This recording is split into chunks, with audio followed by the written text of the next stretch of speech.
सभी भाई बहनों को प्रणाम। जय सिया राम, जय हनुमान। मित्रों, नित्य प्रति की भांति मैं आज भी सुविचार लेकर के प्रस्तुत हूं। आज का सुविचार है,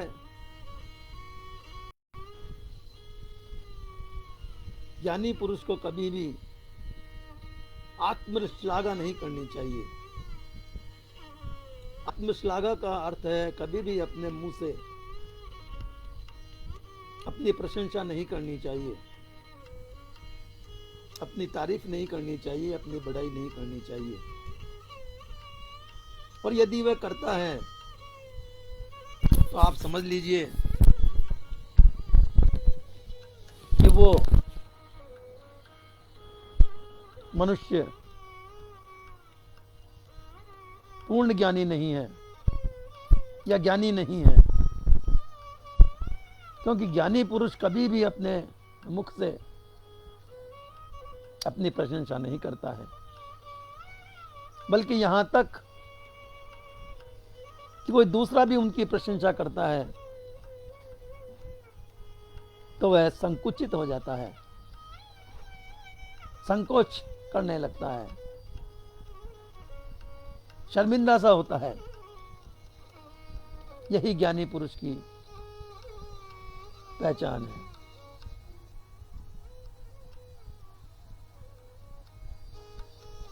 ज्ञानी पुरुष कभी भी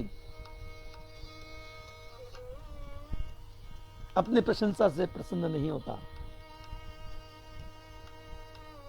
क्योंकि जो उसमें है वो है, उसके गुण बोलते हैं, उसकी प्रशंसा नहीं बोलती। उसमें जो गुण होंगे, उसमें जो ज्ञान होगा, वो स्वयं ही उसकी प्रशंसा कर देगा, स्वयं ही उसके बारे में उसका परिचय दे देगा। अतः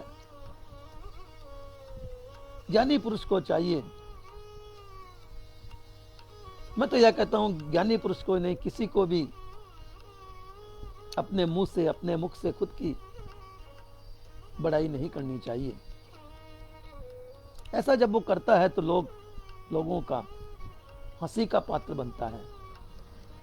लोग जानते हैं कि ये अपने मुंह मियां मिट्टू बन रहा है। परिपूर्ण पात्र कभी भी नहीं छलकता। गगरी वही छलकती है जो कि आधी भरी हुई होती है। अर्ध जल गगरी छलकत जाए,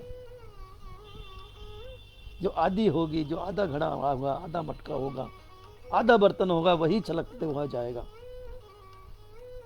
पूर्ण रूप से जो भरा हुआ पात्र होगा, मटका होगा, घड़ा होगा, गगरी होगी, वो कभी नहीं छलकती। इसी तरह से जो पूर्ण ज्ञानी है या ज्ञानी है, जिसमें इस बात का ज्ञान है कि मैं कुछ हूं, वो कभी अपने मुंह से आत्मश्लाघा नहीं करता, कभी आत्म बढ़ाई नहीं करता, अपनी तारीफ नहीं करता। ऐसा ही एक बार एक ऋग्वेद में एक उदाहरण आता है कि एक सभा में इंद्र भी बैठे थे और उनके पास में एक ऋषि भी बैठे थे। तो किसी ने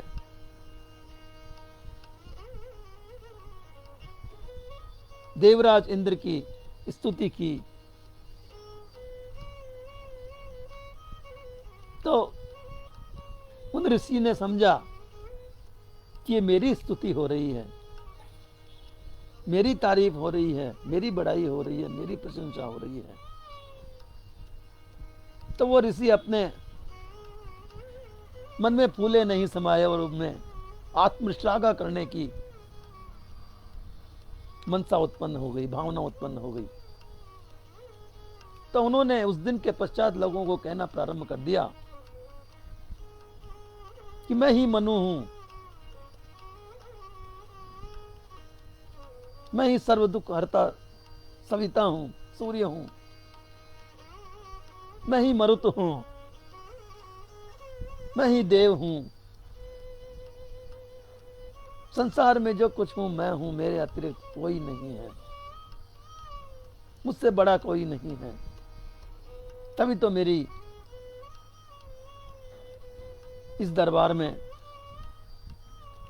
स्तुति की गई थी, प्रशंसा की गई थी। वो ऋषि सबको यही कहते फिरते, जहां भी जाते वे अपनी प्रशंसा की बात करते, अपनी स्तुति की बात करते। कुछ दिन तो लोग बाग सुनते रहे, हंसते रहे, हास्य करते रहे, व्यंग्य भी करते रहे। लेकिन कुछ दिन बाद एक ऋषि, जो उन ऋषि के हितैषी थे और उस दरबार में भी उपस्थित थे, उन्होंने कहा, ऋषिवर, आप जिस स्तुति की बात कर रहे हैं, उस दिन वो स्तुति आपकी नहीं हो रही थी, वो स्तुति तो देवराज इंद्र की स्तुति हो रही थी। आप व्यर्थ में ही आत्मश्लाघा में उलझे हुए हैं, आपने व्यर्थ ही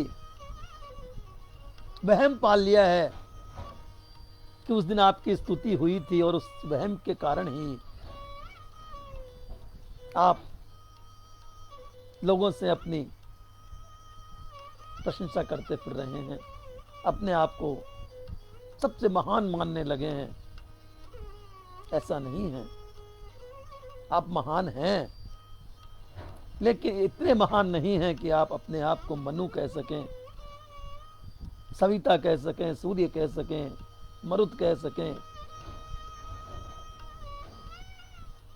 अपने आप को देवराज कह सकें।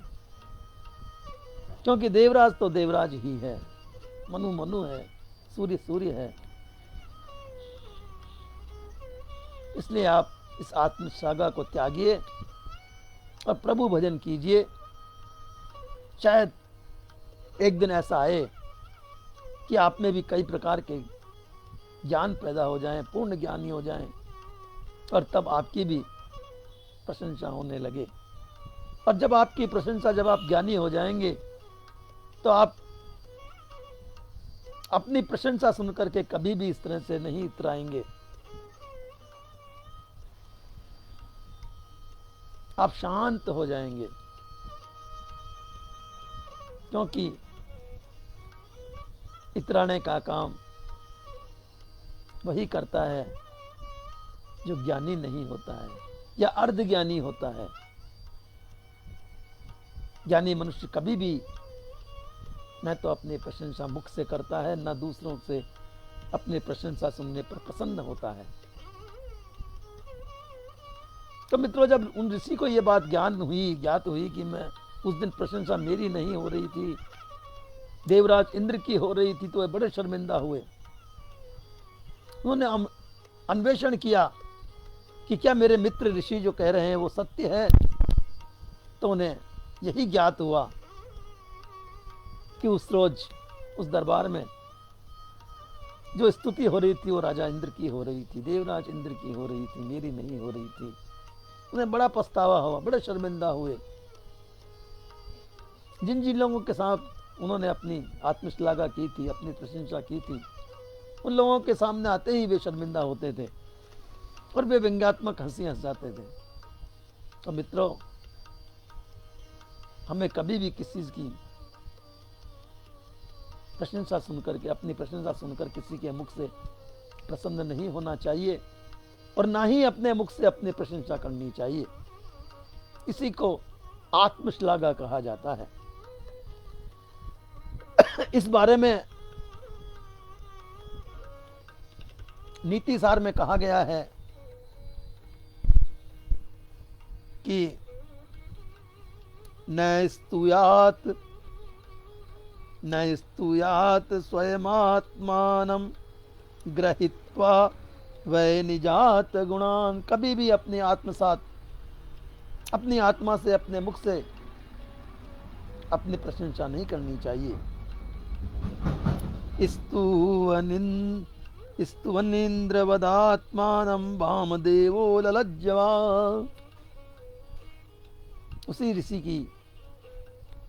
का इसमें संदर्भ दिया गया है कि उस ऋषि ने इंद्र की स्तुति सुनकर के अपनी स्तुति मानी और वे बाद में बहुत शर्मिंदा हुए, बहुत पश्चाताप उनको करना पड़ा, बहुत शर्मिंदा होना पड़ा। तो मित्रों, ऐसा ना हो कि हमें भी बाद में अपनी स्तुति करके, अपनी बड़ाई करके बाद में हमें भी पछताना पड़े और लोगों के हंसी के पात्र बने। इसलिए आज इतना ही। कल फिर नए सुविचार के साथ में मैं इसी पटल पर इसी समय प्रस्तुत होऊंगा। तब तक के लिए विदा। सुप्रभात। जय सिया राम, जय हनुमान, जय भारत, जय हिंदुस्तान।